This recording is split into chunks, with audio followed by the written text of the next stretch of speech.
Senator Chris Murphy, yes, the same anti-gun author of the Cornyn-Murphy Compromise, otherwise known as the Bipartisan Safer Communities Act, introduced his latest attack against your Second Amendment rights. He wants to undo the win gun owners got in the reconciliation bill by raising the NFA tax stamp price to nearly $5,000. But not to worry, GOA and our Senate allies are already fighting to make sure that this doesn't pass. Now, I know a lot of you are upset about Republicans in Congress not fully repealing the NFA, but the surest way to let Senator Murphy win is by giving up the fight entirely and checking out of politics in the next election. Stick around as I break down why Senator Murphy is pushing for this amendment now and what you can do about it. Hi, I'm Ben Sanderson and you're watching the Minuteman Moment. But before we get into the video, I wanted to take a second to let you know about GOA's annual convention, Goals. The Gun Owners Advocacy and Leadership Summit is set to be held August 9th and 10th of this year in Knoxville, Tennessee. Come out and visit with some of your favorite manufacturers, participate in activism training, and hear from the top voices in the Second Amendment community. The best part? It's free for GOA members. So sign up today using the link in the description below. Okay, now back to the video. Following the reduction of the NFA tax stamp down to $0 for suppressors, short-barreled rifles, short-barrel shotguns, and any other weapon as part of the Big Beautiful Bill, anti-gun lobbies and their puppets in Congress have been seething at the mouth over the fact that we were able to take a historic chunk out of a nearly 100 years of gun control that the courts were unable to defeat. So of course, they go to their old sneaky ways of trying to insert gun control into bills and legislation that are totally unrelated to the subject matter itself. In fact, this amendment on raising the NFA tax stamp is on a funding bill for military construction and veteran affairs. It's clear that this amendment violates the Senate's rule on germaneness, so it shouldn't even get a vote. You see, senators are not allowed to legislate on appropriation bills, which is exactly what Senator Murphy is doing here by editing the NFA statutes with his amendment. Even still, GOA is rallying our Senate allies to ensure that this gets nowhere if Senator Chris Murphy even decides to bring it up for a vote. But here's the thing.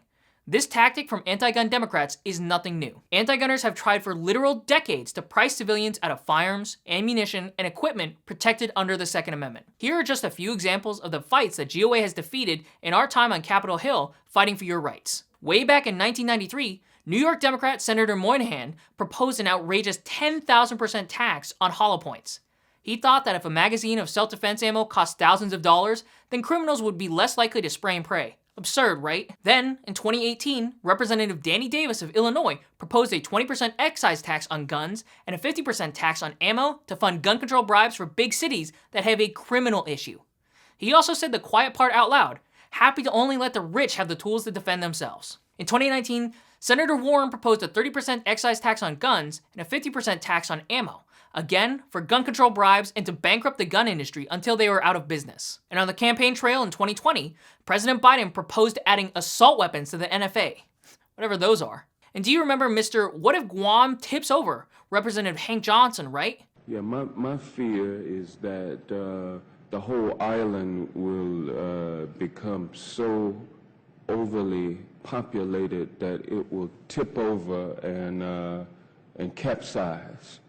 Well, back in 2021, he proposed a 20% excise tax on firearms and 50% on ammunition. And even more recently, in 2022, Representative Don Beyer proposed an outrageous 1,000% excise tax on semi-automatic firearms and magazines. The reality is, the threat of the financial ability for the right to keep and bear arms has always been present. Our fight to remove suppressors and short-barreled firearms from the NFA while falling short was still tremendous progress towards the final dream of repealing the NFA completely. This is in no way a new precedent for allowing anti-gun Democrats to raise taxes on firearms. It's always been a clear and present danger.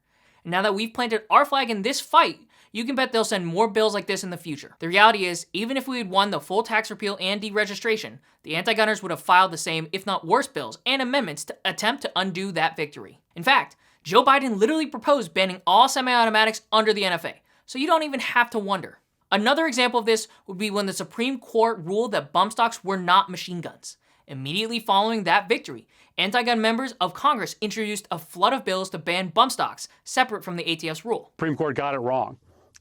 Plain and simple. So we have to be worried about the Supreme Court, but we can pass new laws today and they will pass constitutional muster. So there's no reason for us to wait to pass an assault weapons ban or universal background check. A bunch of states have banned bump stocks and machine gun conversion devices in recent years too, in response to Cargill v. Garland. It's the nature of anti-gunners to push back against our pro-gun progress like a tug of war over the culture. The preservation of our rights doesn't end once we've restored them, but instead requires constant vigilance. While it's easy to lose rights doing nothing, it's even harder to restore them.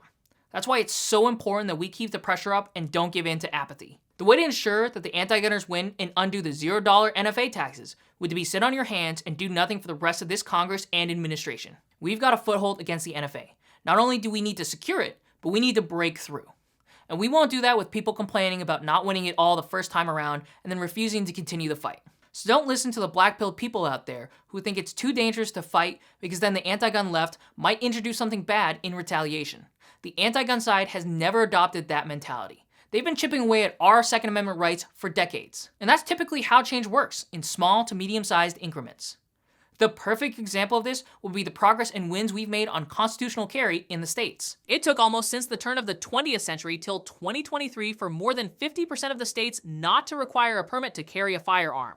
Shifting the Overton window, or what society and culture sees as acceptable, takes time, but it also takes continuous effort. We're not going to reclaim our freedoms in one big battle. It's just foolish to think otherwise. That's why GOA is going to continue fighting, to continue making progress and winning victories. That's why we need you to join us. It's imperative that we keep the pressure on Congress, on the administration, and especially in the upcoming midterm elections around the country. We're not stopping the fight to fully deregulate suppressors, SBRs, SBSs, or AOWs either. That's why we filed a lawsuit on July 4th challenging the National Firearms Act registration requirements.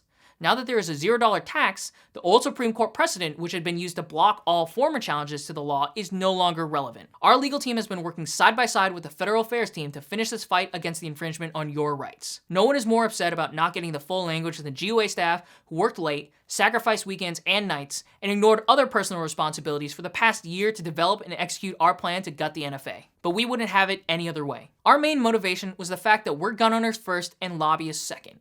That's the reason we're so passionate and effective at our mission, is because we're not fighting for some abstract concept that we have no personal interest in.